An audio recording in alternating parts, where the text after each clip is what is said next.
Senior Chief Petty Officer Derek Garrison's hand closed around the back of Maya Reeves' neck and shoved her face first into the sand. "You're a liability," he said, loud enough for every recruit to hear. "Women like you get real operators killed." Maya's cheek burned against the grit. She'd killed 7 men with her bare hands 18 months ago in Syria while escaping an ISIS compound. Garrison had no idea the 4 Navy officers watching from the observation deck knew exactly who she was, or that his 20-year career would be over before sunset. He thought he was protecting his teams. He was about to learn what real warfare looked like. If you're watching from anywhere in the world, welcome. Before we dive into this story, hit that subscribe button because what you're about to hear needs to be told. And drop a comment with your city so I can see how far this story reaches. Now let's begin. The assault happened at 6:15 on a Tuesday morning in late October at Naval Special Warfare Basic Training Prep Course, Coronado, California.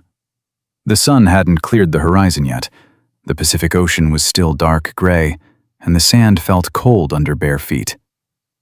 Petty Officer 2nd Class Maya Reeves stood 5'4" in her combat boots and weighed 118 pounds soaking wet. She had dark brown hair pulled back in a regulation bun, green eyes that didn't blink when men yelled in her face, and hands that looked too small to hold a rifle properly.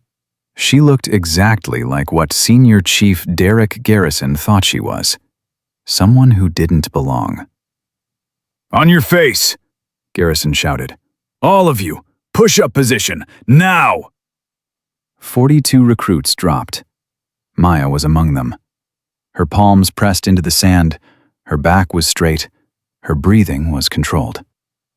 Garrison walked down the line, boots crunching. He was 42 years old, barrel-chested, with 20 years in the teams and a reputation for breaking anyone who couldn't meet standards. He'd lost his swim buddy in Afghanistan 3 years ago. Every time he looked at a female recruit, he saw that loss happening again. "This isn't sensitivity training," Garrison said, his voice carrying across the beach. "This is preparation for war. Real war. Where your weakness gets your teammate killed. Where there are no second chances, no excuses, no participation trophies." He stopped beside Maya. "Petty Officer Reeves, stand up." Maya stood. Her uniform was already soaked with sweat from the morning run. Her shoulder still ached from yesterday's log PT. "You think you belong here?" Garrison asked.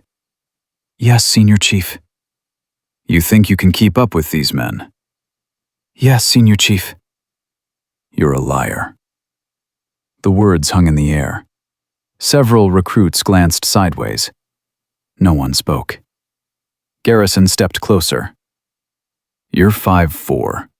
"You weigh what, 120 pounds? Half the operators I know would break you in half just rolling over in their rack. You think you're going to carry a wounded teammate under fire? You think you're going to haul your body weight plus 80 pounds of gear through ocean swims and mountain rucks and combat insertions?"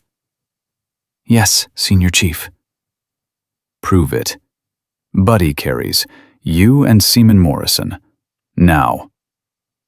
Seaman Jake Morrison was 19 years old, 6'2", 210 pounds. He looked at Maya with something like apology in his eyes.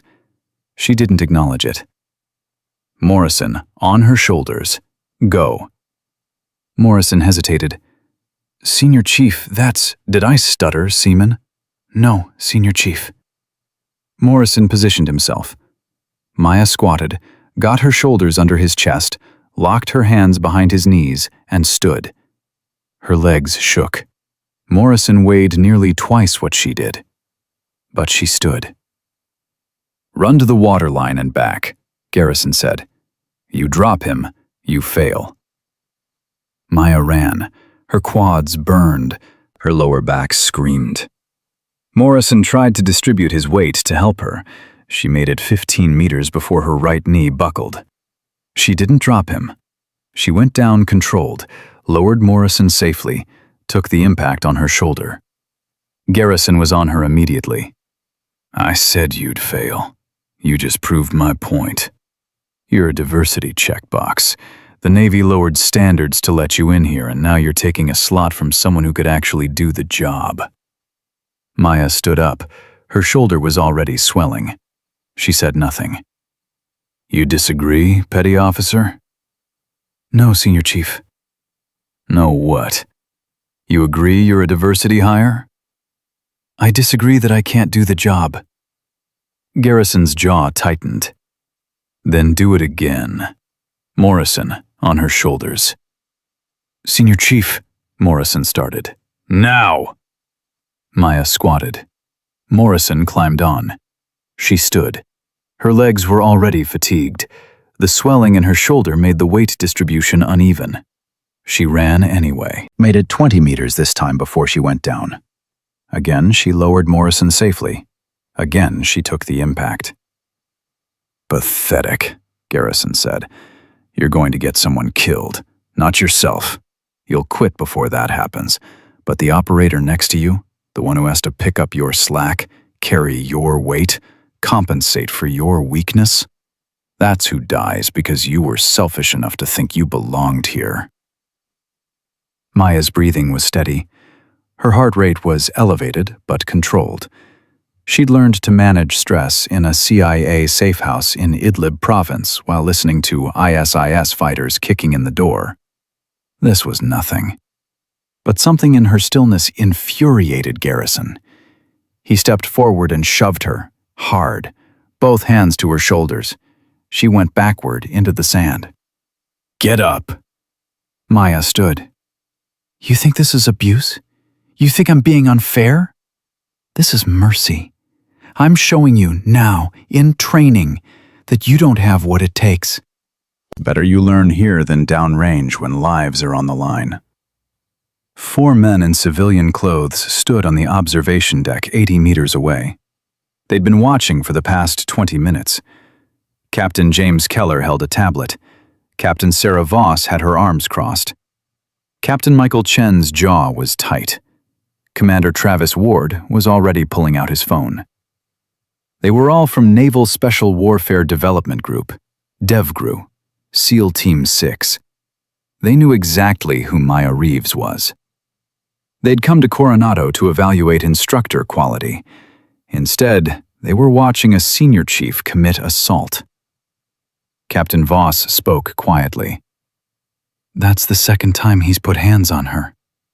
"Third," Keller said. "He shoved her during warm-ups. You were reviewing her file." "We need to stop this now," Commander Ward said. "Not yet," Voss replied. "She hasn't broken.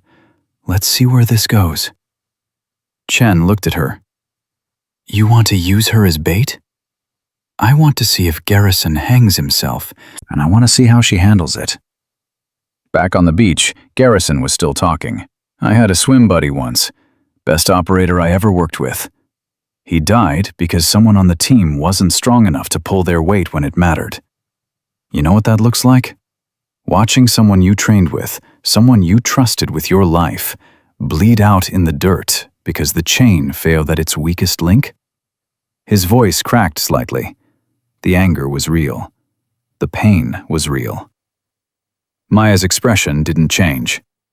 "I'm sorry for your loss, Senior Chief. I don't want your sympathy.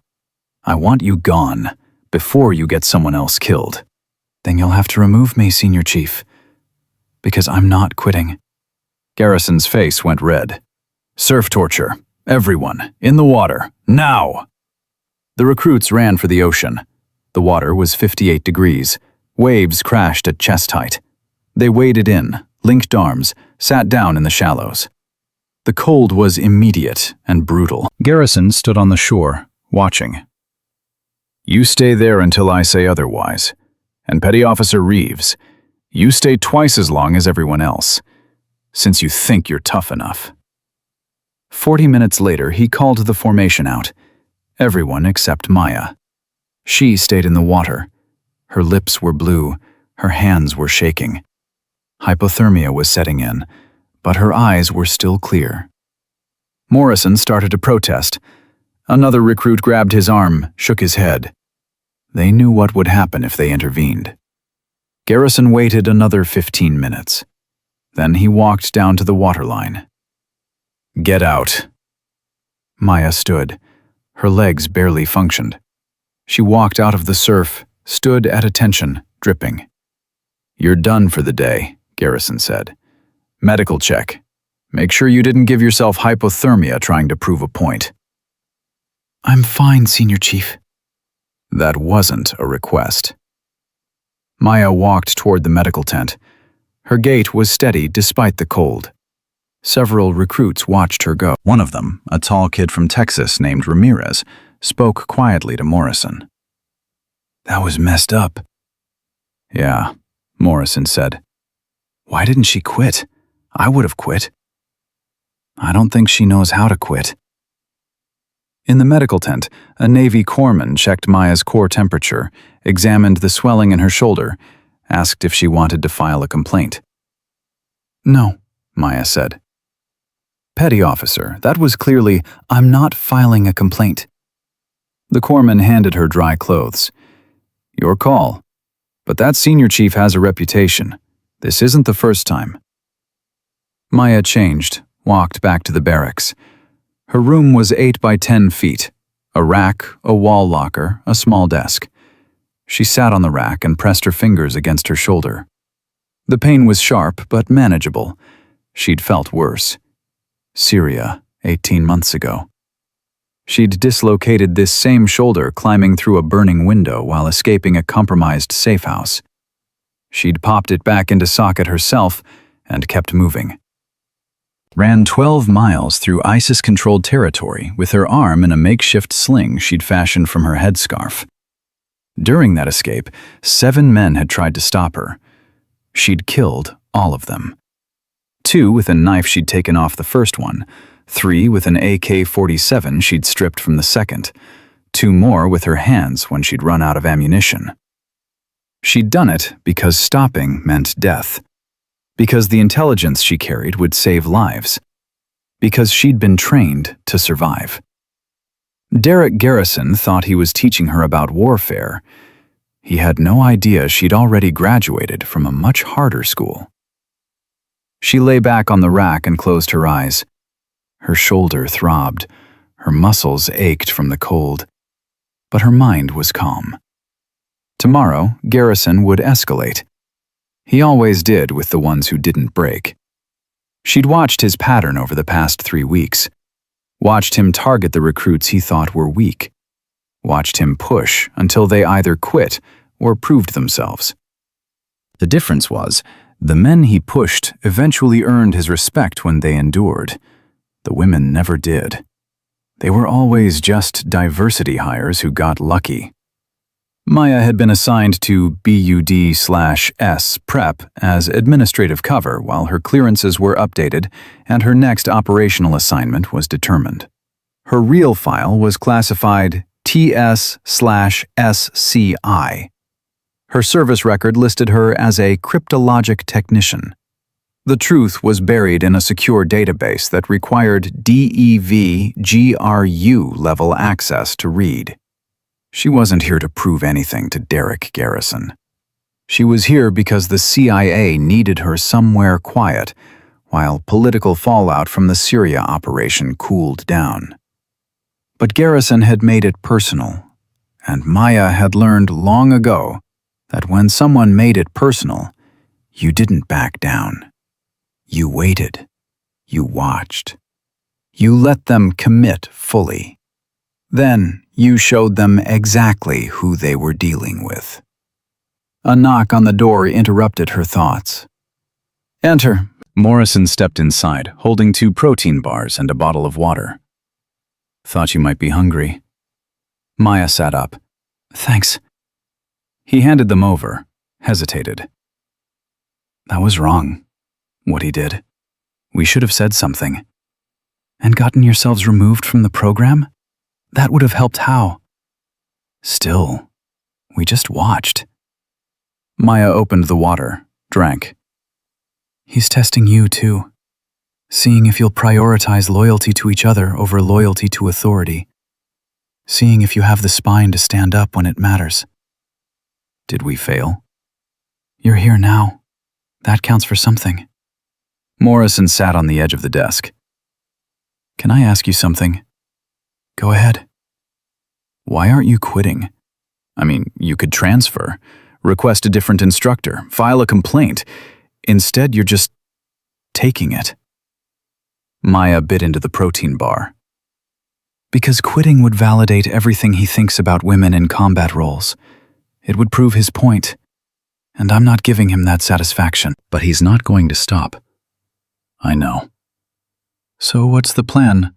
Just endure until he gets bored? Maya looked at him. Her green eyes were steady.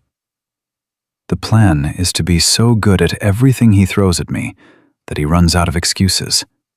And when he finally crosses a line he can't uncross, he'll have to answer for it. That's a hell of a gamble. War is a gamble. This is just training. Morrison stood. For what it's worth, I think you're tougher than half the guys here. Only half? He smiled slightly. Okay, most of them. After he left, Maya finished the protein bar and lay back down. She could hear voices outside, other recruits talking, someone laughing. Normal sounds. The world continuing, despite everything. She thought about her father. He'd died when she was 16. His fishing boat capsized in a Bering Sea storm. She'd been on deck when it happened, watched him go over the rail. Couldn't reach him in time. She'd saved 3 crew members that night by taking the helm and navigating through conditions that should have killed all of them. She'd been terrified, but she'd done it anyway. Her father had taught her that fear was just information. It told you something was dangerous, but it didn't tell you to quit. That was always your choice. Garrison thought he was teaching her about pressure, about what happened when your body wanted to quit, but the mission required you to continue. He didn't understand that she'd already learned that lesson in water much colder than Coronado's ocean, in circumstances much more desperate than a training exercise. The next morning, he would learn, but not from her, from the 4 officers who'd been watching everything. And when they were done with him, Derek Garrison's understanding of what it meant to be a warrior was going to change forever, whether he wanted it to or not. The 4 officers met at 0530 the next morning in a conference room at the Naval Special Warfare Center, 3 blocks from the beach where Garrison had assaulted Maya the day before. Captain Sarah Voss spread Maya's classified file across the table. Most of the pages were redacted black bars, but enough remained to tell the story. Syria, March 2023, Voss said. She was embedded solo with a rebel unit in Idlib province, CIA Special Activities Division. Her cover was blown by a double agent. She spent 12 days evading ISIS while carrying intelligence on a chemical weapons cell. Captain James Keller leaned forward, reading. Jesus. She eliminated 7 hostiles during exfiltration. Close quarters. No support. 3 with a knife, Commander Travis Ward added. 4 with captured weapons. The after-action report says she had a dislocated shoulder and second-degree burns when extraction reached her. Captain Michael Chen looked up from the file, and Garrison thinks she's a diversity hire. He doesn't know, Voss said. Her cover assignment lists her as a cryptologic technician. Even her service record is sanitized. You need DevGru clearance to access the real file. So we tell him, Ward said. No. Voss closed the file.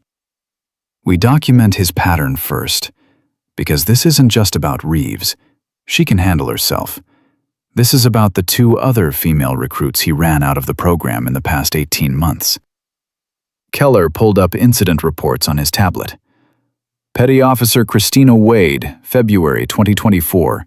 dropped from BUD/S prep after multiple injuries during training, filed an informal complaint claiming Garrison sabotaged her equipment. Complaint was dismissed. And? Chen asked. And she's now working admin at a recruiting station in Nebraska. Her performance reviews before Garrison's course were outstanding. After, she requested the least competitive billet she could find. Ward shook his head. He broke her. Seaman Ashley Torres, Voss continued. October 2023. Removed from the program after failing the combat conditioning test 3 times. Also claimed Garrison created impossible standards specifically for her. Did she file formally? Keller asked. No. She was afraid of retaliation. She's out of the Navy entirely now. Medical separation for depression and anxiety. The room went quiet. Outside, they could hear recruits running past, their cadence calls echoing off the buildings. Chen spoke carefully. If we intervene now, we tip our hand. Garrison lawyers up, claims we're attacking him for maintaining standards.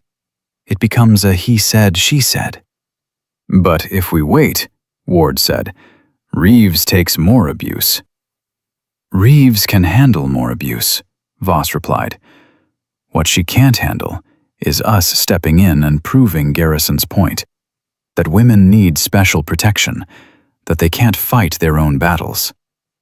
Keller met her eyes. You're using her. I'm trusting her.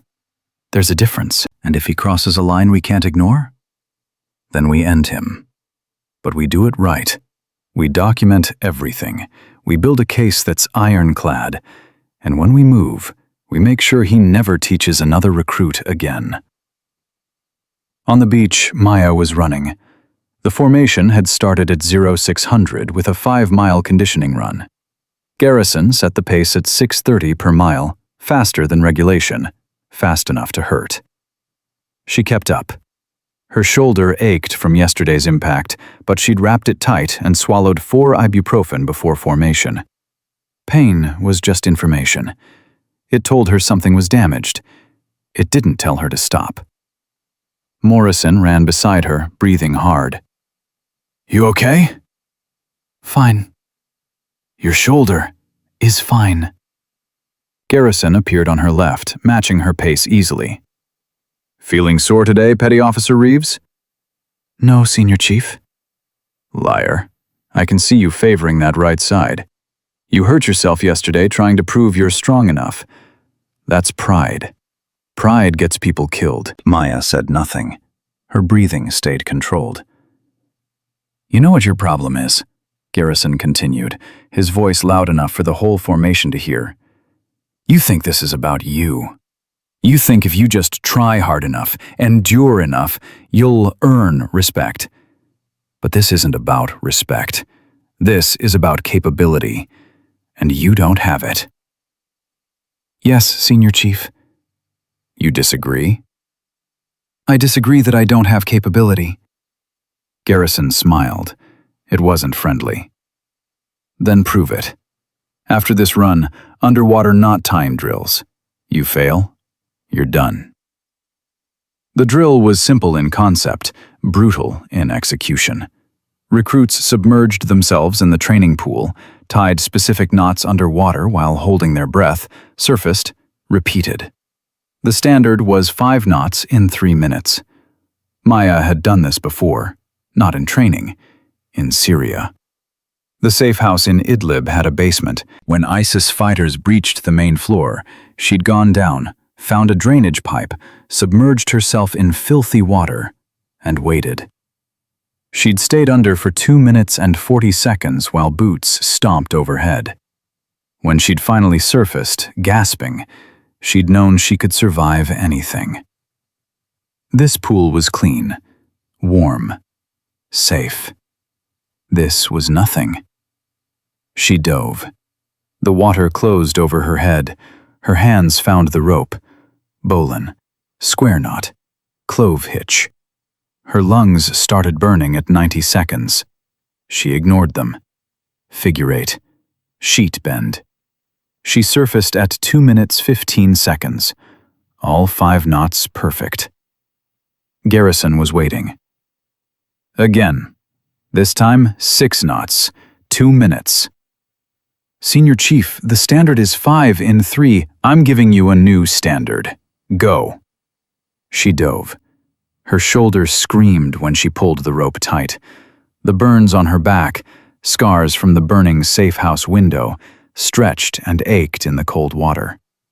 But her hands kept moving. 6 knots. She surfaced at 2 minutes 5 seconds. 7 knots. 90 seconds. Morrison, standing poolside, spoke up. Senior Chief, did I ask for your input, Seaman? No, Senior Chief, but then shut your mouth before I have you join her. Maya dove again. 7 knots in 90 seconds was physically impossible for most people. She tied 6. Surfaced at 1 minute 40. Failed the standard Garrison had just invented. He was smiling when she came up. Failure. Everyone take note. This is what happens when you don't have the physical capacity for the job. No amount of heart makes up for biological limitation. Maya pulled herself out of the pool. Water streamed off her uniform.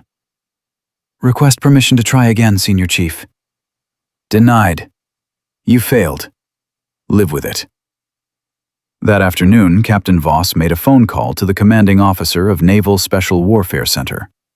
She didn't mention Maya by name. She mentioned a pattern of concerning instructor behavior and requested authorization to observe training more closely.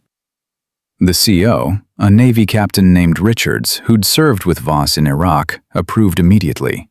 You think we've got a problem? I think we need to verify standards are being applied consistently. Do what you need to do. Just keep it quiet until you're sure. Voss hung up and turned to Keller. We're cleared to observe, but we need something concrete. How long do we wait? As long as it takes for Garrison to hang himself. The next day, Garrison scheduled a combat conditioning drill. Buddy carries through the obstacle course. He paired Maya with the largest recruit in the class, a former college linebacker named Patterson, who weighed 240 pounds. You carry him, Garrison said. Then he carries you. First team to complete the course wins. Last team runs it again. Patterson looked uncomfortable. Senior Chief, the weight difference is reality. In combat, you don't get to choose who's wounded. You carry whoever needs carrying. Or you leave them to die. Maya squatted. Patterson climbed onto her shoulders, trying to distribute his weight. She stood. Her knees almost buckled. She'd carried wounded operators before, Brooks in Afghanistan, though that was in her classified file, details she couldn't speak. But this was different. This was designed to fail her. She made it 15 meters before her right knee gave out. She went down controlled, didn't drop Patterson, took the impact on her already injured shoulder. The pain was white-hot. Something tore. She felt it separate. Garrison was there immediately. Pathetic. You can't even carry a teammate 50 meters on flat ground. How would you manage in mountains, in jungle, under fire? Maya stood. Her shoulder hung wrong. The pain made her vision swim, but her voice was steady. I can continue, Senior Chief. You're injured. I can continue. I'm ordering you to medical. That's not a request. At the medical tent, the corpsman examined her shoulder, winced. Petty officer, this is a grade 2 separation. Maybe grade 3. You need an x-ray and probably physical therapy. You're done with heavy training for at least 6 weeks. Can you tape it? Tape won't fix a separation. Can you stabilize it enough for me to continue light duty? The corpsman sighed. I can stabilize it, but I'm documenting this injury and recommending you be removed from the program until you're healed. Don't. That's not your call. Please. The corpsman looked at her for a long moment. Why are you doing this to yourself? Maya thought about the answer. Thought about the real reason she was here. The classified mission that had ended with 7 dead men and intelligence that saved hundreds of lives. Thought about the CIA officer who'd debriefed her, who'd told her she was too valuable to waste, but too hot to deploy until the political situation stabilized. Thought about being put in a box labeled administrative holding and sent to the least important assignment available until someone decided what to do with her. Garrison thought she was here to prove women belonged in combat. He had no idea she'd already proven it in ways that would stay classified for the next 25 years. "Because I don't quit," she said finally. The corpsman taped her shoulder, gave her a sling, told her to wear it for at least 48 hours. She left it in the medical tent and walked back to the barracks. Morrison was waiting outside. "Jesus, your shoulder is fine." "It's not fine. I saw you go down. I saw how it's hanging. It'll heal." "Why are you protecting him? He's trying to break you. File a complaint. Get him removed. You've got witnesses now. Half the class saw what he did." Maya sat on the barracks steps. The sun was setting over the ocean. "If I file a complaint, what happens?" "Garrison gets investigated, probably removed from his position." "And then what? I get labeled as someone who can't handle tough training? Someone who runs to authority instead of proving myself? Every male operator I work with for the rest of my career will wonder if I earned my place or if I just filed complaints until someone gave it to me. That's not fair. War isn't fair. Neither is this. But I'd rather earn respect through capability than through complaints." Morrison shook his head. "You're going to get seriously hurt." "I've been seriously hurt before. I'm still here." She didn't tell him about Syria, didn't tell him about the ISIS fighter who'd caught her in the burning safe house, who'd grabbed her from behind while flames spread across the ceiling. She'd dislocated her shoulder, breaking his grip, then relocated it herself while running through the streets with enemy fighters tracking her movement. She'd survived that. She could survive Garrison. That night, the 4 SEAL officers met again. Keller showed them video footage from the obstacle course. "This is assault," he said flatly. He deliberately paired her with someone twice her weight, knowing she'd get injured. That's not training. That's retaliation. "It's also plausibly deniable," Chen replied. "He can claim he was testing realistic combat scenarios." "Her shoulder is separated," Ward said. "Medical documented it. That's evidence." Voss watched the video again, watching Maya go down, watching her face when the pain hit.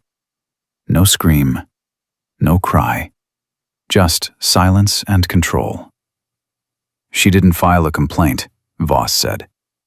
"What?" "The corpsman offered to document it as training negligence. She refused. She told him it was her fault for not being strong enough." Keller swore quietly. "She's protecting him?" "She's protecting herself from what she thinks will happen if she's seen as someone who can't take the pressure." "That's insane." "That's survival," Voss said quietly. "She's been operating in hostile environments where showing weakness means death. She's not going to change that mindset just because the threat comes from her own instructor instead of enemy fighters." Ward leaned back. "So what do we do?" "We wait for Garrison to escalate beyond what anyone can excuse, and we make sure we're there when he does." The next morning, Maya's shoulder had swollen to twice its normal size. The pain was constant, sharp with every movement. She showed up to formation anyway. Garrison looked at her sling. "You're injured." "I can still train, Senior Chief." "Not with that shoulder." "I can run, I can swim, I can do everything that doesn't require carrying weight." "The program requires carrying weight." "Then I'll do it anyway." Something flickered across Garrison's face. Not respect, but something close to it. Frustration, maybe, or recognition. "You've got 2 weeks to heal," he said finally. "After that, You're back to full training, or you're out. Understood? Yes, Senior Chief. But that afternoon, he scheduled Hell Night. Hell Night wasn't supposed to happen for another month. It was the culminating event of BUD/S prep, 72 hours of continuous physical and mental stress designed to simulate the worst conditions of SEAL training. Garrison moved it up, announced it to the class that evening. Hell Night starts at 2200 hours, he said. You'll be in the surf zone for hours. You'll be cold, exhausted, pushed past what you think are your limits. Some of you will quit. Most of you will quit. The ones who don't will learn what it actually takes to be a warrior. He looked directly at Maya when he said it. Morrison whispered, "You can't do Hell Night with a separated shoulder." Watch me. At 2200 hours, the class linked arms in the surf zone. The water was 56 degrees. Waves crashed over their heads. Garrison stood on the shore with a bullhorn. You stay in that water until I say otherwise. You quit when you realize you're not tough enough. Ring the bell 3 times and it all stops. Hot coffee, warm blankets, and the knowledge that you're not cut out for this. The first recruit quit after 20 minutes, then another, then 3 more. Maya's shoulder was screaming. The cold water made the injury feel like someone was driving nails into the joint with every wave. But she kept her face neutral, her breathing steady. Garrison waded into the surf, stopped in front of her. How's that shoulder, Petty Officer? Fine, Senior Chief. You're shaking. From the cold. You're in pain. I can continue. He stared at her for a long moment. Then he reached out and pressed his thumb directly into her injured shoulder. The pain was blinding. Maya's vision went white, but she didn't scream, didn't pull away. She met his eyes and said nothing. Garrison released the pressure. You should quit. No, Senior Chief. I'm trying to help you. You're going to permanently damage that shoulder if you keep pushing. Then I'll deal with the consequences. Why? What are you trying to prove? Maya's teeth were chattering, but her voice was clear. That I belong here. You don't. Then make me quit, because I'm not doing it on my own. Garrison stepped back. Something changed in his expression. For just a second, he looked almost uncertain. Then he turned and walked back to shore. 3 hours later, he finally called them out of the water.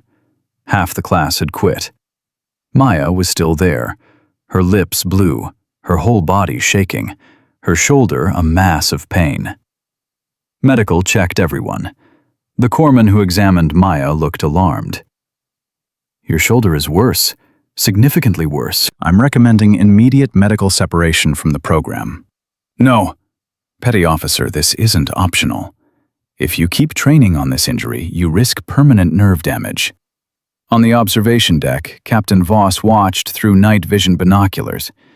She saw the corpsman arguing with Maya, saw Maya shake her head repeatedly. She's going to destroy that shoulder, Keller said beside her. I know. We need to stop this. Not yet. Sarah, I said not yet.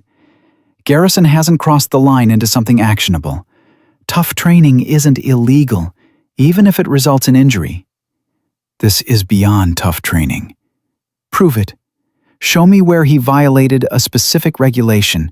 Show me where he did something that can't be explained as maintaining high standards. Keller was quiet for a moment. You really think she can handle more of this? Voss lowered the binoculars. I think she's handled worse. I think she's survived things that would break most of us. And I think if we step in now, we rob her of the chance to win this fight on her own terms. And if she loses, then we intervene. But we let her fight first.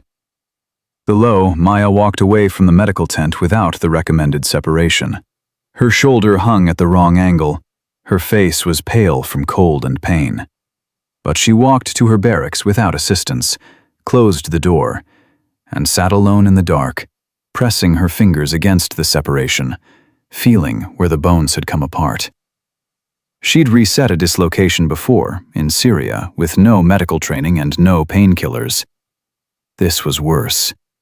The bones weren't just displaced, they were torn apart at the ligaments. She couldn't fix this alone. But she could survive it long enough to prove Garrison wrong. And that would have to be enough. Hour 48 of Hell Night. Maya's shoulder had gone from sharp pain to a dull roar that never stopped. She'd learned to compartmentalize it, the way she'd learned to ignore the burns on her back while running through Idlib with ISIS fighters tracking her movement. Pain was just another variable. It didn't control her decisions. The class stood in formation on the beach, shivering. They'd been wet for 2 days straight. Most of the original 42 recruits were gone. 18 remained. Maya was among them. Garrison walked down the line, his boots leaving prints in the sand. He looked fresh, rested. He'd slept. They hadn't. "Serve torture," he announced. "Everyone in the water, link arms. Stay until I say otherwise." They waded in. The cold hit like a fist. Maya's injured shoulders screamed when she linked arms with Morrison on her left and Ramirez on her right. Morrison whispered, "Your shoulder's worse. I can see the swelling through your shirt." "Doesn't matter." "It does matter. You need medical attention." "I need to finish this." Garrison waded into the surf, stopped directly in front of Maya. "Petty Officer Reeves, come here." She broke from the formation, stood before him. Water crashed around their waists. "Your shoulders separated," he said. "Yes, Senior Chief." "You should be in medical." "I'm where I need to be, Senior Chief." "No. You're where your pride puts you. There's a difference." Maya met his eyes. "Are you ordering me to medical, Senior Chief?" Garrison studied her face. "Why won't you quit? What's so important that you're willing to permanently damage your body?" "I made a promise." "To who?" "To myself. That I'd never quit something because it was hard. That I'd never validate someone's low expectations of me." "This isn't about expectations. This is about reality. Your shoulder is failing. Your body is breaking down. In real operations, you'd be a liability." "Then test me. Give me something that actually matters instead of standing in cold water. Let me prove I can perform when it counts." Something shifted in Garrison's expression. "You want a real test?" "Yes, Senior Chief." He turned to the class. "Everyone out, except Reeves." The other recruits waded toward shore. Morrison hesitated, looked back. Ramirez pulled him forward. Maya stood alone in the surf with Garrison. "You think you can handle stress?" Garrison asked quietly. "You think you know what it's like when your body shuts down and the mission still requires you to function?" "Yes, Senior Chief." "Then let's find out." He grabbed the back of her neck and shoved her head underwater. The ocean closed over Maya's face. Garrison's hand pressed down hard, holding her under. She didn't struggle, didn't panic. She'd been underwater before, in the basement of the Idlib safe house, breathing through a drainage pipe while ISIS fighters searched overhead. This was nothing. She counted. 1 second. 2. 3. 4. At 12 seconds, Garrison pulled her up. "That was stress," he said. "Real stress. Combat conditions where you can't breathe, can't think, can't do anything but survive. Could you handle that with a separated shoulder?" Maya's breathing was controlled, despite the water she'd inhaled. "Yes, Senior Chief." "Liar." He shoved her under again. This time he held her for 15 seconds. When he pulled her up, she coughed once, cleared her lungs, stood steady. "You're trying to prove something. Garrison said. "But all you're proving is that you're too stubborn to recognize your own limitations." "Or maybe I know my limitations better than you do." His jaw tightened. "Last chance. Quit now, or I break you completely." "I'm not quitting." On the observation deck, Captain Voss grabbed her phone. "That's assault. Clear assault, no gray area." Keller was already moving toward the stairs. "We're done waiting." "Not yet," Voss said, but her voice was uncertain now. Ward pointed. "He just waterboarded her, twice, in front of witnesses. If we go down there now, what changes? He claims it was a stress inoculation drill. She refuses to press charges because she doesn't want to be seen as weak. Nothing happens. So we let him keep going? We let her finish this. She's earned that much." Chen shook his head. "This is wrong. War is wrong. She knows that better than any of us." Back in the surf, Garrison released Maya and waded toward shore. "Log PT, you're carrying alone. If you drop it, you're done." The log was 200 pounds of treated timber, 8 feet long. Normally, it took 6 recruits to lift it. Garrison was ordering her to carry it solo with a separated shoulder. Maya walked to where the log lay in the sand. The other recruits watched from formation, their faces shocked. Morrison broke ranks. "Senior Chief, this is—" "Get back in formation, Seaman." "She can't carry that log with her shoulder." "I said, get back in formation." Morrison hesitated, then stepped back. His hands were clenched into fists. Maya squatted next to the log. Her right shoulder was useless. She'd have to lift with her left side, balance the weight across her back and hips. It was mechanically impossible. She gripped the log with her left hand, got her left shoulder under it, and stood. The weight was crushing. Her left knee buckled, her vision tunneled. But she took one step, then another. Garrison watched. 50 meters. Go! She made it 10 meters before the log started slipping. Her left shoulder was burning. Her right shoulder had gone numb. She adjusted her grip, kept moving. 15 meters. The log shifted. She went down on one knee, caught it before it hit the ground, stood again. 20 meters. Her left leg was shaking. Her breathing was ragged. Sweat mixed with seawater stung her eyes. 25 meters. The log tilted. She tried to compensate, overcorrected. The log fell. She went down with it, took the impact on her right shoulder. Something tore. She felt it separate completely. The pain was absolute, white and pure and overwhelming. She didn't scream. Garrison was there immediately. "You failed. You dropped it. You're done." Maya pushed herself up with her left arm. Her right arm hung limp. "I can continue." "Your shoulder is destroyed."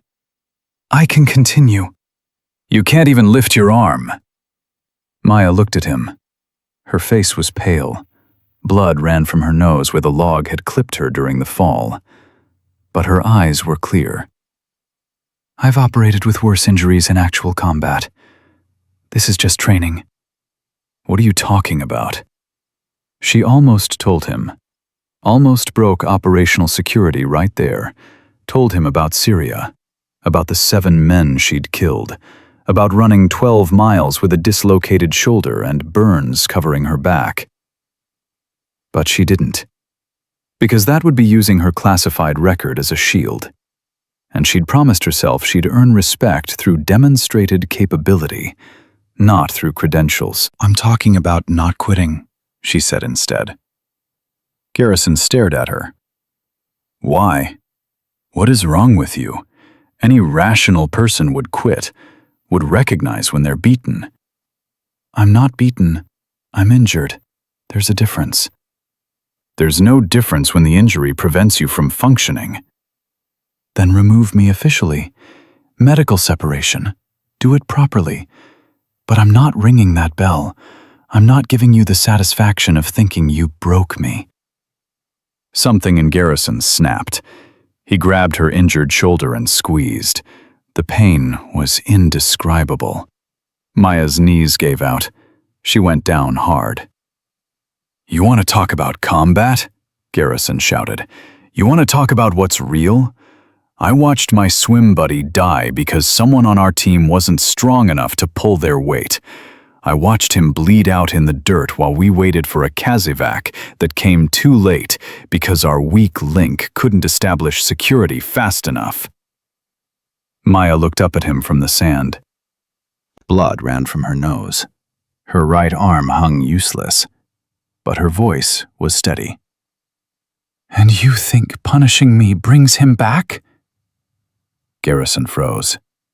"You think breaking every female recruit makes up for losing him?" Maya continued.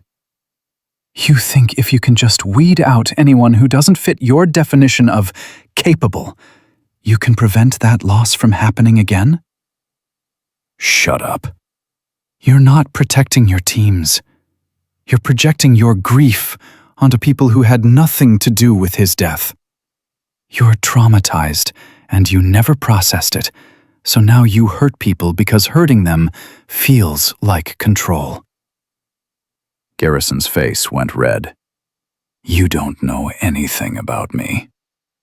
"I know you're afraid. Every time you look at me, you see your swim buddy dying. You think if you can break me, you can prove that women don't belong, that the standards shouldn't change, that everything would be fine if we just went back to the way things were before he died."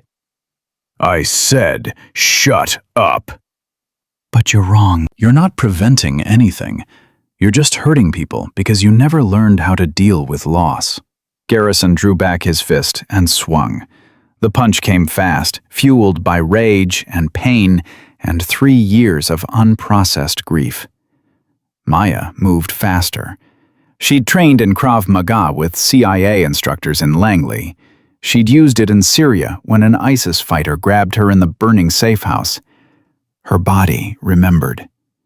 She slipped the punch with minimal movement, grabbed Garrison's extended arm with her functioning left hand, stepped inside his reach, used his momentum against him, and took him down.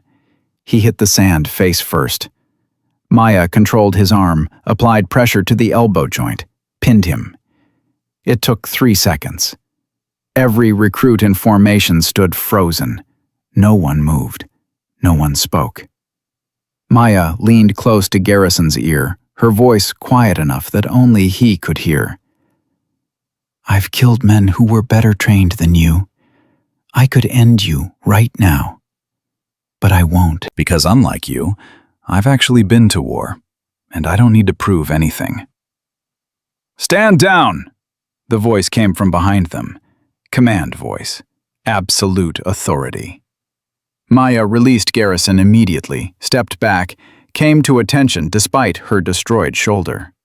Captain James Keller strode across the sand, followed by Captains Voss and Chen and Commander Ward. All 4 wore the insignia of Naval Special Warfare. All 4 looked furious. Garrison stood, brushing sand from his uniform. His face had gone pale. Keller stopped directly in front of him.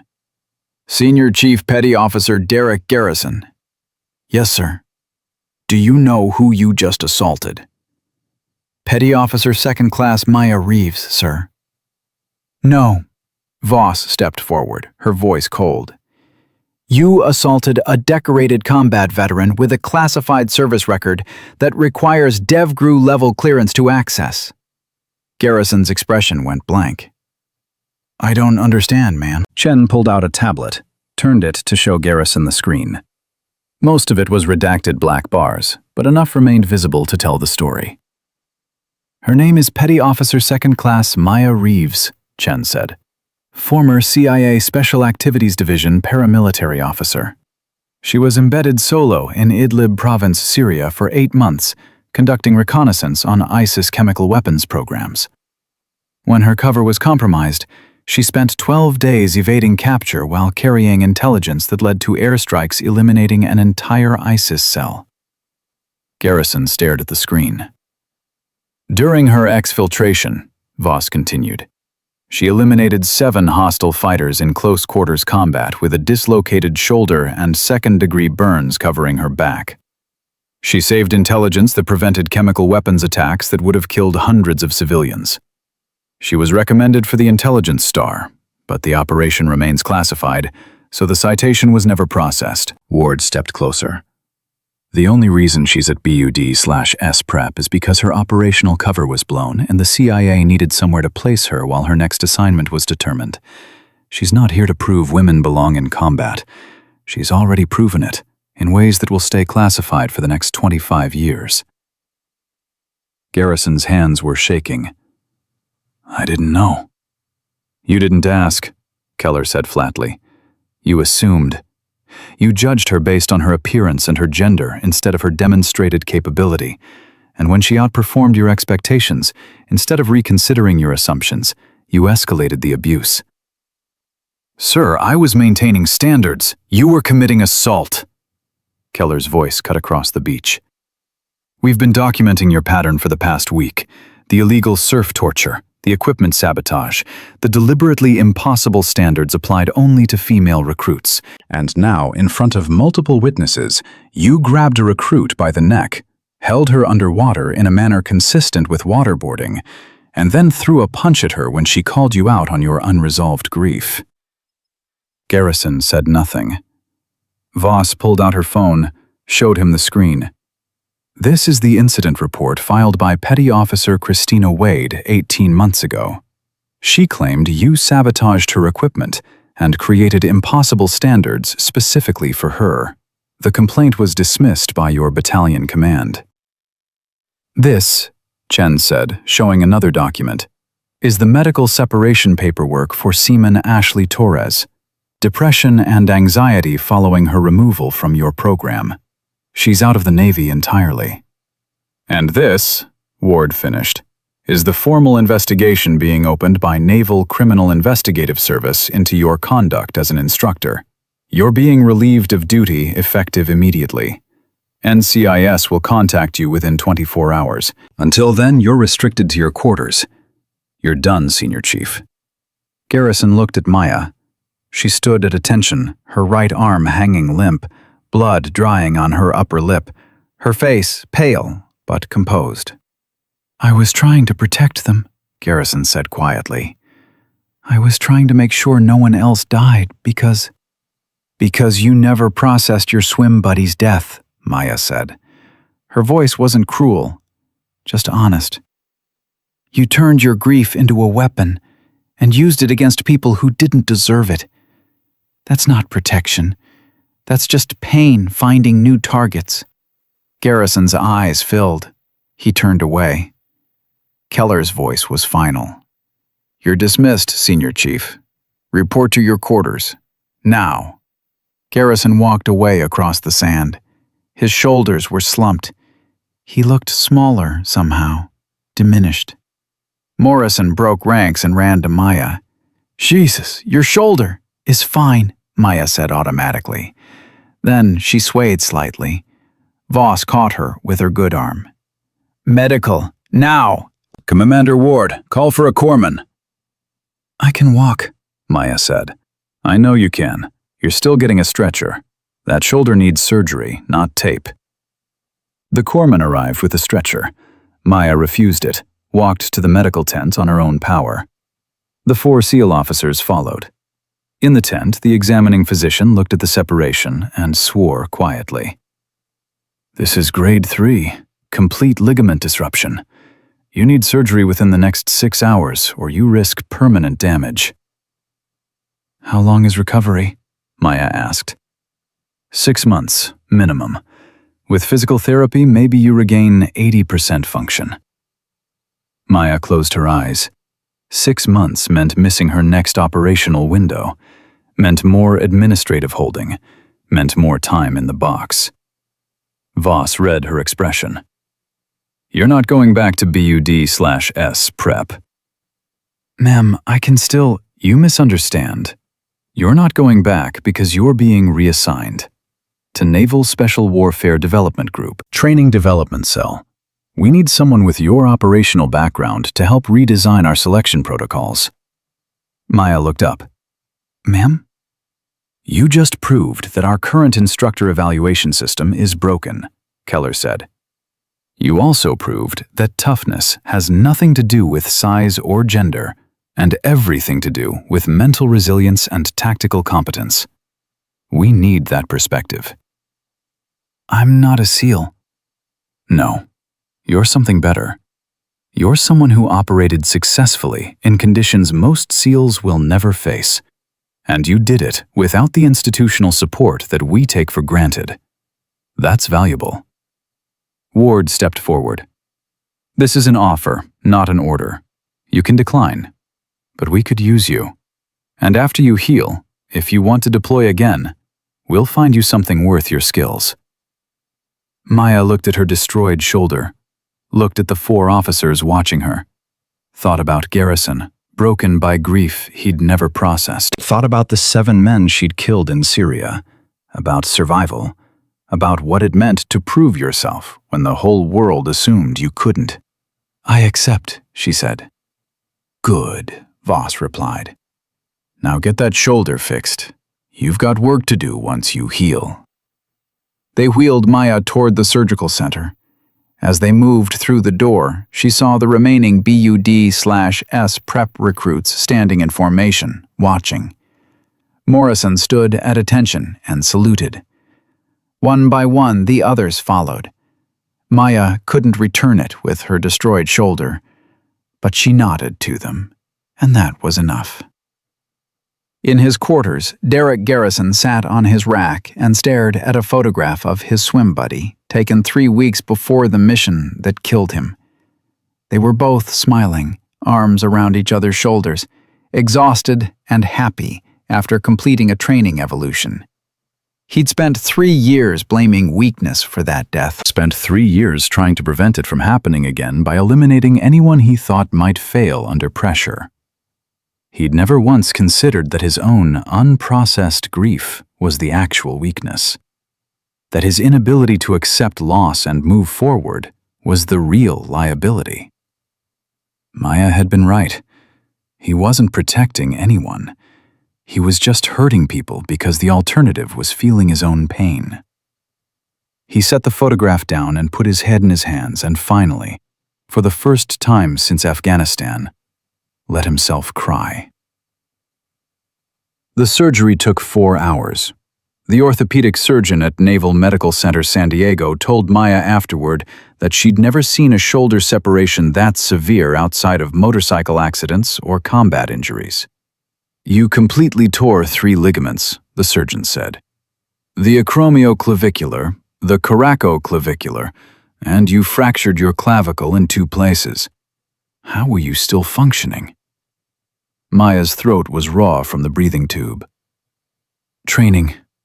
Training doesn't override anatomy. You should have been screaming. I've had worse. The surgeon looked at her chart, saw the classified notations, understood. Right. Well, you're going to need 6 months of physical therapy, minimum. Even then, you might not regain full range of motion. When can I return to duty? Light duty, 8 weeks. Full duty, 6 months. Operational status? We'll see. After the surgeon left, Captain Voss entered the recovery room. She pulled up a chair beside the bed. How do you feel? Like I got hit by a truck. You essentially did. Garrison's about to feel worse. Maya turned her head. The pain medication made everything slightly fuzzy. What happened? NCIS showed up at his quarters 2 hours ago. He's being formally investigated for assault, battery, abuse of authority, and conduct unbecoming. They're also reopening the cases of the 2 other female recruits he drove out. Christina Wade and Ashley Torres. Voss raised an eyebrow. You knew about them? I researched him before I arrived. Wanted to know who I was dealing with. And you still stayed quiet about his pattern? Would anyone have believed me without evidence? Or would they have just thought I was making excuses preemptively? Voss was quiet for a moment. You're probably right, which is why we documented everything before we moved. The video evidence is ironclad. He's done. What about the recruits? They're continuing Hell Night with a different instructor. Commander Ward is running it personally. He's tough, but fair. They'll be fine. Maya closed her eyes. The medication was pulling her under. Morrison? He's the one who gave the most detailed witness statement. Described everything Garrison did, everything you endured. He was shaking when he gave it. Said he'd never forgive himself for not intervening sooner. Not his fault. He knows. Doesn't make it easier. Maya drifted for a moment. When she came back, Voss was still there. Why did you wait so long to intervene? Maya asked. Voss's expression didn't change. Because you needed to fight your own battle. If we'd stepped in earlier, Garrison would have claimed we were protecting you because you couldn't protect yourself. Now, everyone saw you handle him. Everyone saw you take him down with one functioning arm. There's no question about your capability. I destroyed my shoulder proving a point. You exposed a systemic problem. Garrison wasn't the only instructor with this pattern. He was just the most blatant. The investigation is expanding. We're reviewing training protocols across all NSW commands. That's not why I stayed. I know. You stayed because quitting would have validated his assumptions. But your choice created an opportunity for institutional change. That matters. Maya's eyes closed again. This time, Voss let her sleep. 3 days later, NCIS Special Agent Rebecca Torres visited Maya's hospital room. She was in her 40s, sharp-eyed, with a recorder and a thick file. Petty Officer Reeves, I need your statement regarding Senior Chief Garrison's conduct. Maya had been expecting this. What do you need to know? Everything. Start from your first day at BUD/S prep. Maya walked Agent Torres through 3 weeks of escalating abuse. The deliberate equipment sabotage, the impossible standards applied only to her, the physical assaults disguised as training, the waterboarding in the surf zone. Why didn't you report any of this? Torres asked. Because I knew what would happen. I'd file a complaint. Garrison would claim he was maintaining standards. My complaint would be investigated, maybe sustained, maybe not. Either way, I'd be labeled as someone who couldn't handle pressure. Every future assignment would come with whispers that I got there by filing complaints instead of earning it. So you chose to endure assault rather than report it? I chose to prove my capability through performance rather than through paperwork. Torres leaned forward. Petty Officer, that's not how the system is supposed to work. The system doesn't work for women in combat roles. You know that. I know that. Everyone knows that. So, we adapt. Torres was quiet for a long moment. For what it's worth, you weren't wrong. The first complaint Christina Wade filed was dismissed as her being unable to handle tough training. The second was lost in administrative review. Ashley Torres never filed at all because she watched what happened to Wade.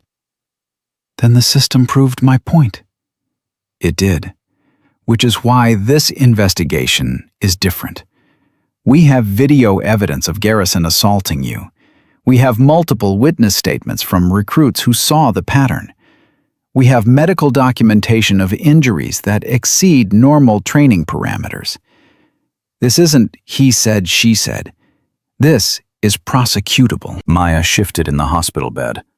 Her shoulder was immobilized in a complex brace. What happens to him? That depends on whether you want to press charges. I want him to get help. He's not evil, he's traumatized. He watched his swim buddy die and never processed it. Now he hurts people because he doesn't know how else to deal with the pain. Torres studied her.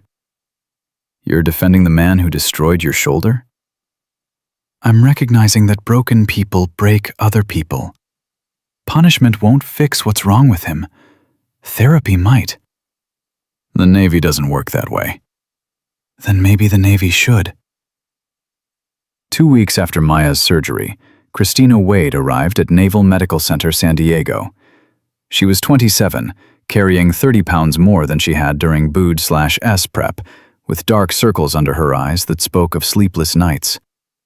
Captain Voss had contacted her personally, told her the investigation was real this time, asked if she'd be willing to give a statement. Wade walked into Maya's hospital room with her hands shaking. "You don't know me," Wade said, "but I wanted to thank you." Maya was doing physical therapy exercises with her left arm. For what? For not quitting. For making them take this seriously. When I filed my complaint, they buried it, told me I was too sensitive, that Garrison was just maintaining high standards. I believed them, started thinking maybe I really was too weak. You weren't too weak. I know that now. But for 18 months, I believed it. I took the worst assignment I could find because I thought I didn't deserve anything better. I gave up. Wade sat in the visitor's chair. NCIS called me yesterday. They want my statement. They said with your case and mine together, they can prove a pattern. Will you give it? I don't know. My career is already ruined. Going on record means everyone will know I failed BUD/S prep, that I let an instructor run me off. Maya set down the therapy band. He didn't run you off. He assaulted you until your body broke. There's a difference. The Navy won't see it that way. The Navy is changing, slowly. But if you stay silent, nothing changes for the next woman who encounters someone like Garrison. Wade's eyes filled. I'm so tired of being brave. I was brave at BUD/S. I was brave when I filed the complaint. I was brave when they dismissed it and I kept serving anyway. I don't have any brave left. Then borrow mine. Give your statement. Let NCIS do the rest. Wade cried quietly for a few minutes, then she nodded. Okay. She gave her statement that afternoon. Ashley Torres gave hers 2 days later via video conference from Nebraska, where she was working at a community college after her medical separation from the Navy. Torres was 25, soft-spoken, with the kind of fragility that came from being broken and never properly healed. He told me I was worthless, Torres said during her statement. He told me I'd get someone killed. He told me every day for 6 weeks that I was a liability, a checkbox, a diversity hire who didn't earn my place. After a while, I started believing him. Agent Rebecca Torres, no relation, listened carefully. Did he ever physically assault you? He shoved me during PT, called it correcting my form. He made me do buddy carries with recruits twice my size until I collapsed, called it realistic training. He held me underwater during surf torture until I passed out, called it stress inoculation. Why didn't you report it? I watched Christina Wade report it, watched them destroy her for complaining. I wasn't strong enough to go through that. You were strong enough to survive his abuse. I survived. I didn't thrive. There's a difference. The investigation expanded. NCIS interviewed 47 current and former BUD/S prep recruits. 12 reported witnessing inappropriate conduct. 7 reported being personally targeted, though only the 3 women experienced the level of systematic abuse that constituted assault. The pattern was clear. Garrison pushed everyone hard. That was his job. But he pushed women beyond the bounds of training into the territory of punishment, motivated not by maintaining standards, but by proving they didn't belong. 4 weeks after Maya's surgery, the Navy convened a court-martial hearing. Garrison was offered a deal. accept non-judicial punishment under Article 15 of the Uniform Code of Military Justice, or face a full court-martial on charges of assault, battery, and conduct unbecoming. His lawyer recommended taking the Article 15. A court-martial would mean a federal conviction, potential prison time, complete loss of retirement benefits. Garrison sat in the legal office and stared at the paperwork. 20 years of service, 2 combat deployments, a Bronze Star, all of it ending because he couldn't control his grief long enough to see the people in front of him as human beings instead of proxies for his pain. "What do you recommend?" he asked his lawyer. "Take the Article 15. You'll be reduced in rank, forfeit pay, probably be separated from service, but you'll keep your benefits and avoid federal conviction." "What happens if I fight it?" "You lose. The evidence is overwhelming. Video footage of you assaulting Petty Officer Reeves, multiple witness statements, medical documentation. You'll be convicted, sentenced to military prison, and lose everything." Garrison signed the Article 15 acceptance. The punishment came down 3 days later. Reduction in rank from E9 to E6, forfeiture of half pay for 6 months, removal from all training commands, and mandatory psychological evaluation and treatment. The psychological evaluation happened at Naval Medical Center San Diego, conducted by a Navy psychologist named Dr. Sarah Chen, who specialized in combat trauma. "Tell me about your swim buddy," Dr. Chen said during their first session. Garrison had been expecting the question. His name was Petty Officer First Class Marcus Webb. We went through BUD/S together, deployed together twice. "How did he die?" "Afghanistan. We were providing overwatch for an Army Special Forces team. Their position got overrun. We displaced to support them. During the movement, Marcus took enemy fire. The operator behind him wasn't fast enough establishing security. The delay gave enemy fighters time to flank our position. Marcus died trying to cover the gap." "You blamed the operator who was slow?" "I blamed the system that put someone in that position who wasn't ready." "Was the operator a woman?" Garrison hesitated. "No. He was a young male SEAL, fresh from training. But after that, whenever I saw someone I thought wasn't ready, I saw Marcus dying again." "And women became proxies for your fear?" "I believed women lowered standards, that their inclusion meant less capable operators were making it through selection, that someone like Marcus would die because we were prioritizing diversity over capability." But Petty Officer Reeves proved that assumption wrong. Garrison was quiet for a long time. "She proved a lot of things wrong. She was more capable than most of the male recruits I've trained. She endured conditions that should have broken anyone, and I nearly destroyed her because I couldn't see past my own trauma." "What do you feel when you think about what you did to her?" "Shame, guilt, anger at myself for being so blind." "Good. Those are appropriate emotions. The question is what you do with them."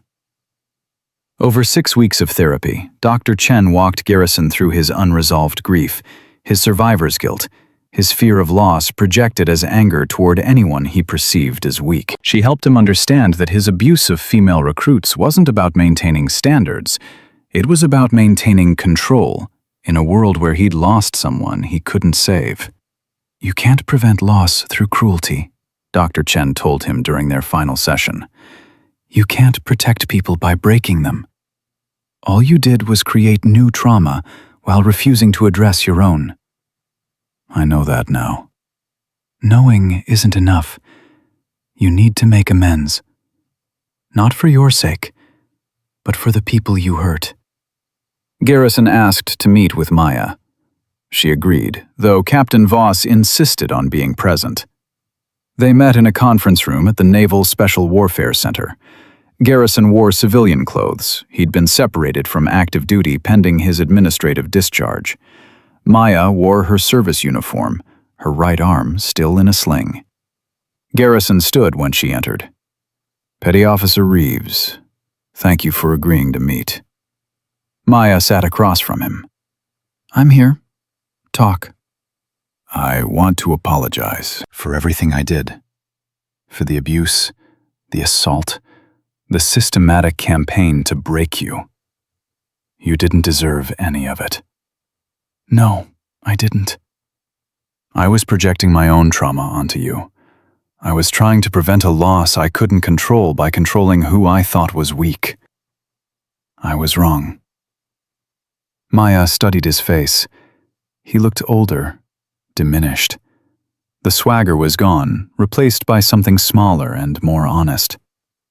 Why did you really hate me? She asked. Garrison met her eyes. Because you reminded me that I didn't have all the answers. That my assumptions about capability were wrong. That I'd been using standards as a weapon instead of a benchmark. And instead of examining my beliefs, I tried to break you so I could keep believing what I wanted to believe. Did it work? No. You broke me instead. Made me see what I'd become. Maya leaned forward. I don't forgive you. What you did to me, to Christina Wade, to Ashley Torres, that wasn't training. That was abuse. You destroyed careers, damaged bodies, inflicted trauma on people who trusted you to prepare them for service. I know. But I understand why you did it. And I hope the therapy helps you become someone who doesn't hurt people to manage your own pain. Garrison's eyes filled. That's more grace than I deserve. Probably, but I'm not doing it for you. I'm doing it because staying angry takes energy I'd rather use elsewhere. After Garrison left, Captain Voss turned to Maya. That was generous. That was pragmatic. Garrison's finished. His career is over. Spending energy hating him doesn't change what happened. It just keeps me trapped in the past. Most people couldn't let go that easily. I didn't let go. I just decided he's not worth carrying. 6 weeks after her surgery, Maya started physical therapy. The therapist was a former Army Ranger named James Wu, who'd rehabilitated hundreds of special operations personnel. Your shoulder is a mess, Wu said during their first session. But we've seen worse. You'll get function back, but it's going to hurt. I can handle pain. Everyone says that. Then we start therapy. Wu was right. The therapy was excruciating. Every movement felt like tearing scar tissue. Every stretch felt like breaking bones. Maya's shoulder had been immobilized for 6 weeks, and now the muscles had atrophied. The joint had stiffened. Everything had to be rebuilt from scratch. Raise your arm, Wu instructed. Maya tried. Her arm made it 6 inches before the pain stopped her. Higher? I can't. You can. The question is whether you're willing to hurt enough to do it. Maya gritted her teeth and raised her arm another 3 inches. Tears ran down her face. She didn't make a sound. Good. Again. They worked for 90 minutes. When they finished, Maya's shoulder was on fire and her arm was shaking. Same time tomorrow, Wu said. We'll do this every day until you regain full range of motion. How long? 12 weeks minimum, maybe 6 months. Depends on how hard you're willing to work. Maya thought about Syria, about running 12 miles with a dislocated shoulder, about climbing through a burning window with burns covering her back, about surviving 12 days in ISIS territory because stopping meant death. I'll do whatever it takes.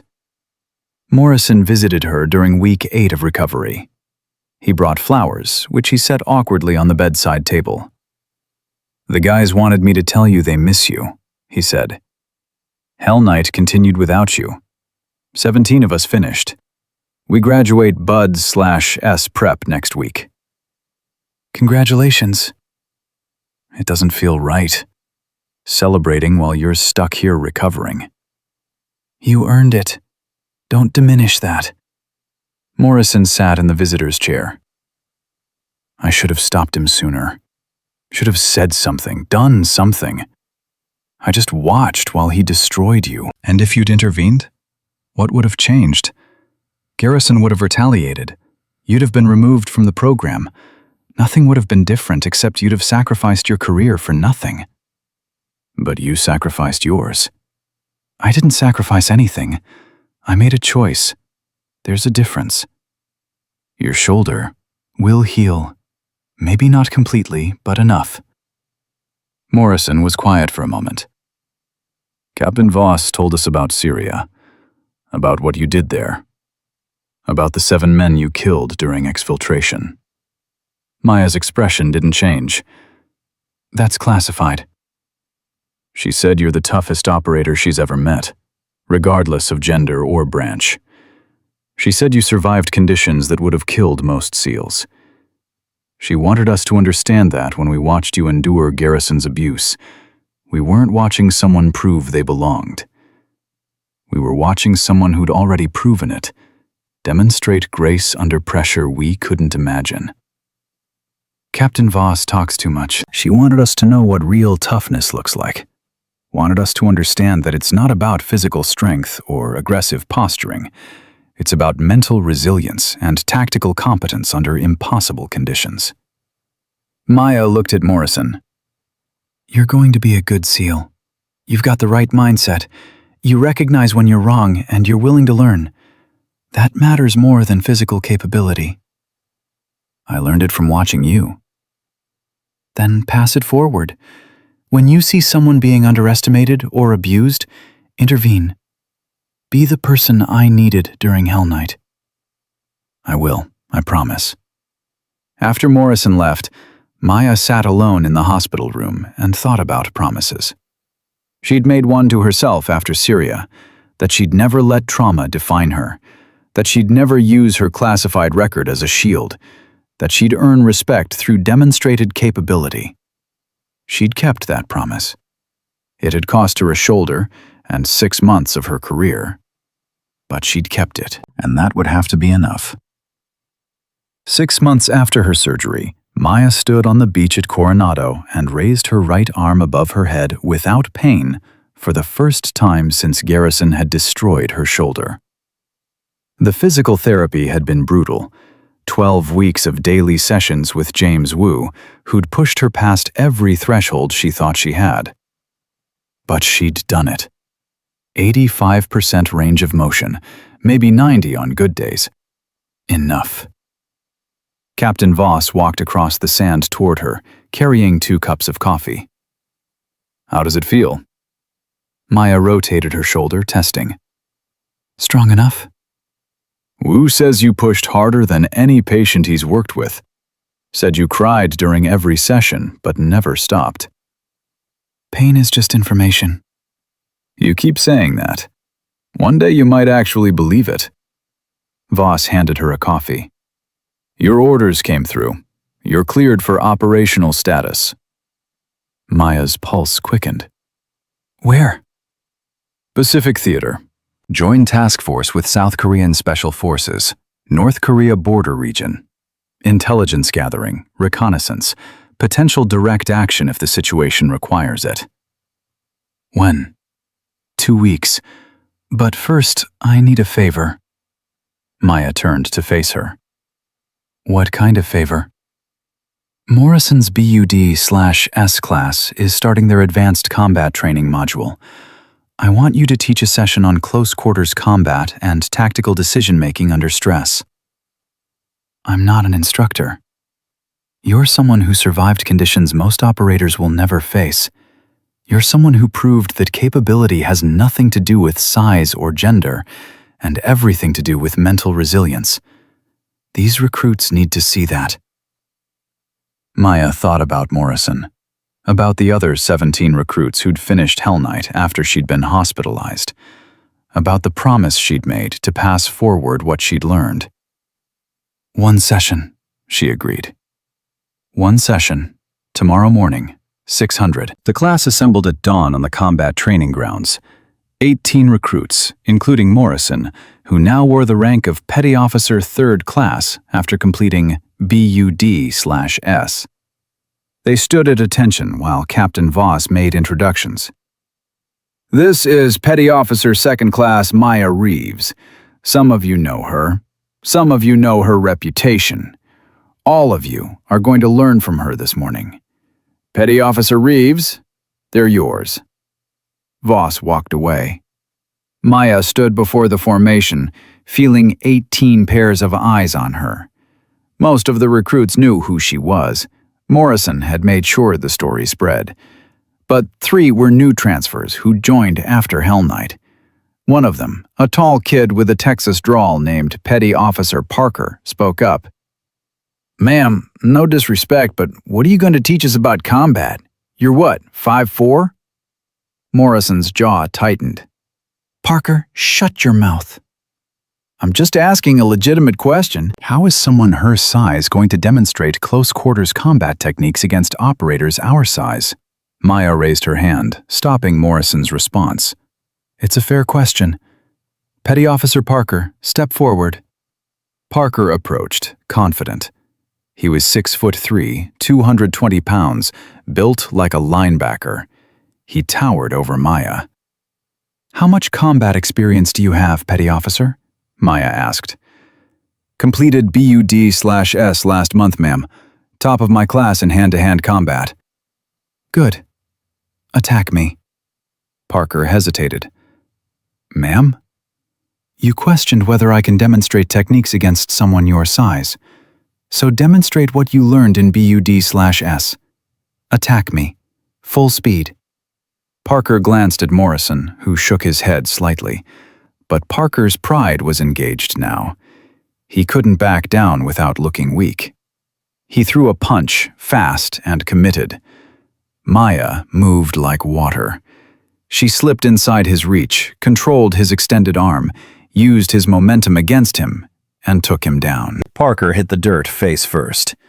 Maya had his arm locked, pressure on the shoulder joint, total control. It took 2 seconds. She released him immediately, stepped back, offered her hand. Parker took it, stood, his face red. "Size doesn't matter if you understand leverage, timing, and commitment," Maya said quietly. "I've survived fights where I was outweighed by 80 pounds because I was better trained and calmer under pressure. That's what I'm teaching you today. Not how to be bigger or stronger. How to be smarter and more controlled." Parker nodded, chastened. "Yes, ma'am." "Good. Now everyone pair up. I'm going to show you techniques that work when you're smaller, weaker, or injured. Because in real operations, you don't get to choose your conditions. You just have to survive them." For 2 hours, Maya taught them what CIA instructors had taught her. How to fight when exhausted. How to make decisions when your body was shutting down. How to stay calm when everything around you was chaos.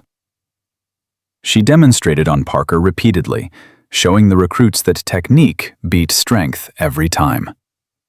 She had Morrison simulate injured scenarios, fighting with one arm immobilized, fighting with a leg injury, fighting while protecting a wounded teammate. "Combat isn't about domination," she told them. "It's about survival and mission accomplishment. Sometimes that means killing the enemy. Sometimes it means evading them. Sometimes it means protecting your team while they complete the objective. Knowing which choice to make under pressure, that's what separates good operators from great ones." Near the end of the session, a recruit named Chen asked, "Ma'am, is it true you killed 7 enemy fighters during exfiltration in Syria?"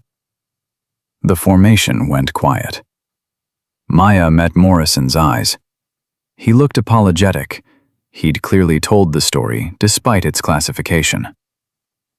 "What I did or didn't do in Syria is classified," Maya said carefully. "What I can tell you is that survival in hostile territory requires constant decision-making. Every choice has consequences. You learn to make the best choice available, accept the consequences, and keep moving. That's true whether you're operating in Syria, North Korea, Afghanistan, or anywhere else. The specifics don't matter. The mindset does. But how do you deal with killing someone? Chen pressed. How do you live with that? Maya was quiet for a long moment.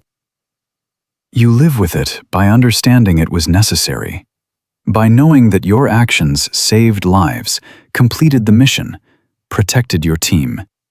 You don't celebrate it, you don't glorify it, but you don't let it destroy you either. You carry it as the cost of doing the job you were trained to do. Do you have nightmares? Everyone has nightmares. The question is whether you let them control you, or whether you process them and continue serving. I chose to continue serving. After the session ended, Morrison approached Maya while the other recruits were securing equipment. "Thank you for coming back," he said. "Thank you for teaching us properly." "You did well during the demonstration. Your tactical decisions were sound." "I learned from watching you. During Hell Night, when Garrison was trying to break you, you never made emotional decisions. You stayed tactical. That's what I'm trying to do." Maya studied him. "You're going to be a good operator. You've got the right mindset. Just remember, it's not about being the toughest or the strongest. It's about being the most prepared and the most adaptable." "I won't forget." Morrison hesitated. "Can I ask you something personal?" "Go ahead." "Do you regret it? Staying silent about Garrison's abuse? Destroying your shoulder to prove a point?" Maya thought about the question, thought about Christina Wade, who'd filed a complaint and been destroyed for it, thought about Ashley Torres, who'd stayed silent and been destroyed anyway, thought about her own destroyed shoulder, 6 months of recovery, the career opportunities she'd missed. "I don't regret fighting my own battle," she said finally.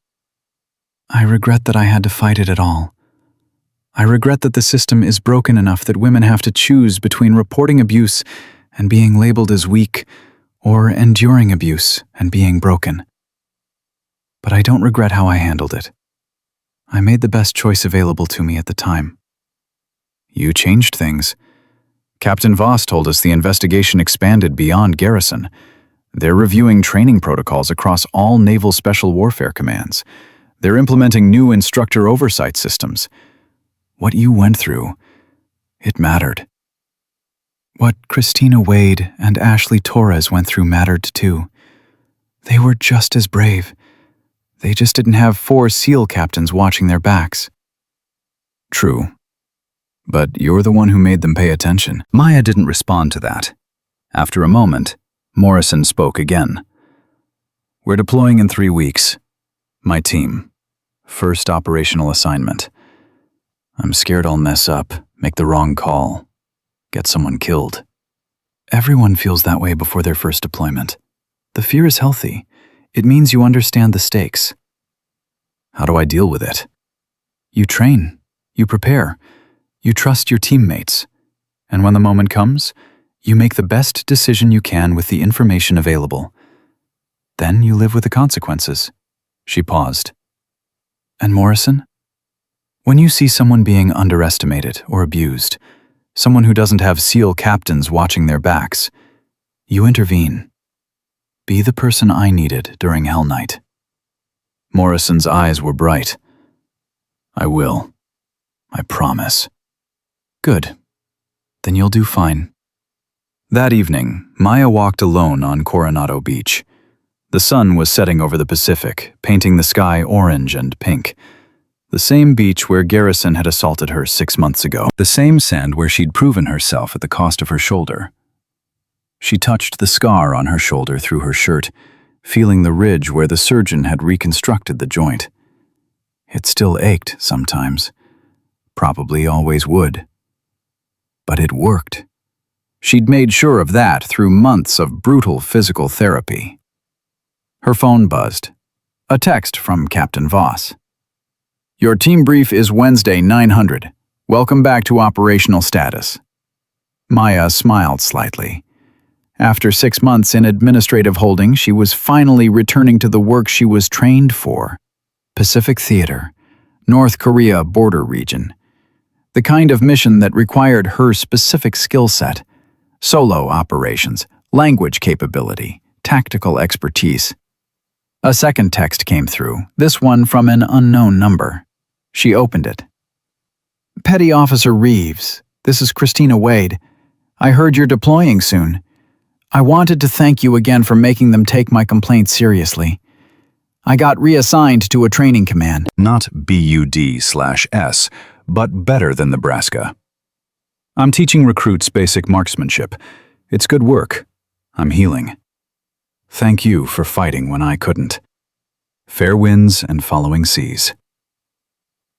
Maya stared at the message for a long moment, then typed a response. You fought too. Your complaint mattered. Your courage mattered. Keep teaching. We need good instructors. A third text arrived, this one from Ashley Torres. I don't know if you remember me.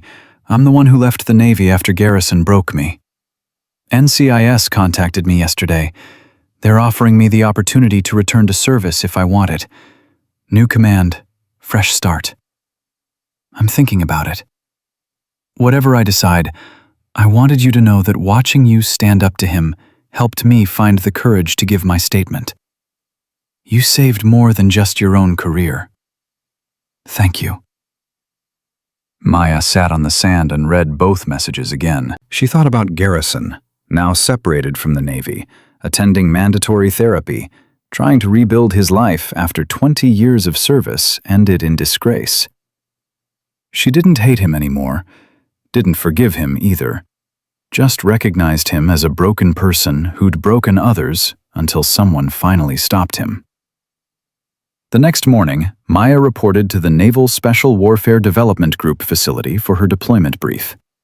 The conference room held 12 people: Captain Voss, Captain Keller, Captain Chen, Commander Ward, and 8 other operators from various special operations units: SEALs, Marine Raiders, Air Force Special Tactics. This is a joint task force, Voss explained, pulling up a map of the Korean peninsula on the screen. Your mission is intelligence gathering along the North Korean border. The political situation is deteriorating. We need eyes on specific military installations, communications intercepts, pattern of life analysis on key personnel. Keller pointed to specific locations. You'll be operating in small teams, minimal support, high risk. The North Koreans have increased border security significantly. Detection means international incident at best, capture or death at worst.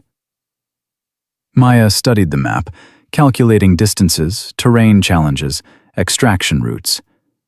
This was the kind of mission she'd trained for, the kind that required her specific skills. What's my role? She asked.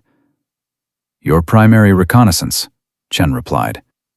Your language capability and solo operational experience make you ideal for close target reconnaissance. You'll be going places the rest of the team can't, getting information no one else can access. Timeline? 6-month rotation. You deploy in 2 weeks. After the brief, Captain Voss pulled Maya aside.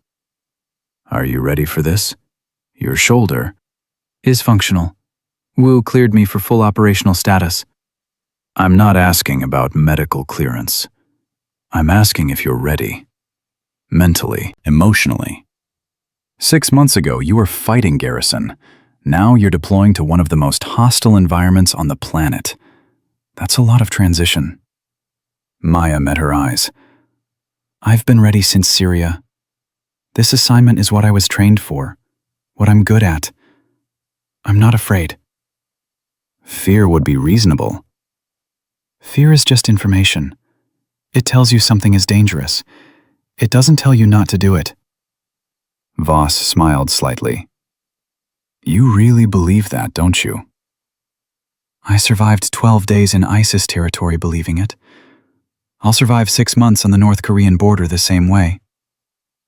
Fair enough. Just be careful. And Maya? What you did with Morrison's class, teaching them properly, showing them what real capability looks like, that mattered. You're changing the culture from the inside. That's valuable work. I'm just passing forward what was given to me. That's exactly why it matters. 2 days before deployment, Morrison and his BUD/S class requested permission to see Maya off. Captain Voss approved it. They assembled on the tarmac at Naval Air Station North Island, where Maya's transport was being loaded. 18 operators, fresh from training, standing at attention as Maya approached with her deployment gear. Morrison stepped forward, saluted. "Petty Officer Reeves, on behalf of the class, we wanted to thank you for everything you taught us, for showing us what real toughness looks like, for proving that capability isn't about size or gender. It's about mental resilience and tactical competence." Maya returned the salute. "You earned your place here. Don't let anyone tell you otherwise. And when you deploy, remember what I taught you. Make smart decisions under pressure. Protect your teammates. Complete the mission. Everything else is just noise." Parker, the recruit who'd challenged her during training, spoke up. "Ma'am, I wanted to apologize again for questioning you. I learned more from that 2-second takedown than I did from months of hand-to-hand training." "Then make sure you pass it forward. Teach the next generation properly. Break the cycle of assuming capability based on appearance." The loading crew signaled that Maya's transport was ready. She picked up her gear bag, adjusted her shoulder strap. The right shoulder still ached under heavy weight, probably always would, and walked toward the aircraft. Morrison called out, "Petty Officer Reeves!" She turned. "Come back safe. We need more instructors like you." Maya nodded once, then boarded the C-17 transport. The ramp closed behind her. Through the small window, she watched Morrison and his class salute as the aircraft taxied toward the runway. She thought about everything that had happened in the past 6 months. Garrison's abuse, her destroyed shoulder, the investigation, the institutional changes. Christina Wade getting reassigned to meaningful work. Ashley Torres considering returning to service. Morrison and 17 other operators learning that capability wasn't about conforming to stereotypes. It was about performance under pressure. She thought about Derek Garrison, broken by grief he'd never processed, using abuse as a weapon against people who reminded him of his own pain. She didn't forgive him for what he'd done, but she understood him now. Understood that hurt people until someone intervenes. She thought about the 4 SEAL captains who'd watched her endure Hell Night, who'd waited until the evidence was ironclad before moving, who'd trusted her to fight her own battle. They'd risked their careers to hold Garrison accountable. That mattered. But most of all, she thought about the promise she'd made to herself after Syria. That she'd never let trauma define her, that she'd earn respect through demonstrated capability, not through credentials or complaints. That she'd prove women belonged in combat, not by demanding inclusion, but by performing at levels that made exclusion impossible. She'd kept that promise. It had cost her 6 months of her career and permanent damage to her shoulder, but she'd kept it. The aircraft climbed through the clouds, heading west toward the Pacific, toward North Korea, toward her next mission. Maya closed her eyes and let her breathing settle. The fear was there, it always was. But fear was just information. It told her the mission was dangerous. It didn't tell her to quit. And she never would. Because Senior Chief Derek Garrison had thought he was protecting his teams by breaking anyone who didn't fit his definition of a warrior. He'd been wrong. Real warriors were forged by standards, not stereotypes. By mental resilience, not physical intimidation. By the ability to make hard decisions under impossible pressure and live with the consequences. Maya had proven that in Syria when she'd killed 7 men to save intelligence that prevented chemical weapons attacks. She'd proven it at Coronado when she'd endured systematic abuse rather than validate assumptions about female weakness. And she'd prove it again in North Korea, operating in conditions most people couldn't survive, completing missions others couldn't accomplish. Not because she was trying to prove anything anymore, but because it was the job she was trained to do, the work that mattered, the mission that required her specific capabilities. Garrison had tried to break her to maintain his version of standards. Instead, he'd broken himself against her refusal to accept his limitations as truth. And the only person who'd been destroyed that day was the one who'd forgotten that honor wasn't about excluding people who looked different. It was about holding everyone to the same high standard and respecting those who met it. That was the real lesson. Not that women belonged in combat because they demanded inclusion, but that warriors earned their place through capability, regardless of who they were or what they looked like. And anyone who tried to prevent that through abuse instead of standards didn't understand what it meant to be a warrior at all.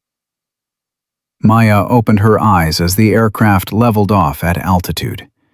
Through the window, she could see the Pacific stretching endlessly below, blue and vast and unforgiving. Somewhere beyond that ocean was her next mission, her next chance to prove that capability mattered more than assumptions, her next opportunity to serve. She was ready. Her shoulder ached. Her body carried scars from Syria and Coronado both. But she was ready, and that was all that mattered.